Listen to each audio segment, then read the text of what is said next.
Nagbabala ang Commission on Elections o ang COMELEC Antique sa mga lokal na kandidato na alisin ang mga illegal at oversized election materials sa bagong local campaign sa Biyernes, Marso 28. Ipinahayag ni Acting Assistant Regional Director at Concurrent Antica Provincial Election Supervisor Will Arsenio na ang mga materials na sa labas ng designated common posters areas sa mga munisipalidad ay kanilang babaklasin 3 araw bago ang pag-umpisa ng campaign period para sa lokal na mga kandidato. Dagdag pa nito ng illegally posted campaign materials ay ang posters na hindi makikita sa mga plaza, merkado at barangay centers na itinalaga bilang common poster areas.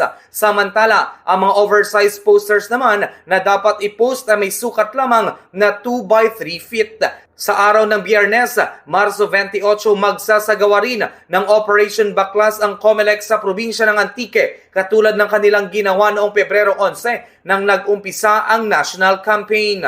Balita mula sa probinsya ng Antique kay K5 Joe Jen Kabatingan Murillo. Para sa Kampyon na Balita, Serbisyo Publiko at Kasiyahan sa Pilipinas, ang kampyon na istasyon, K5 News FM. K5 News FM.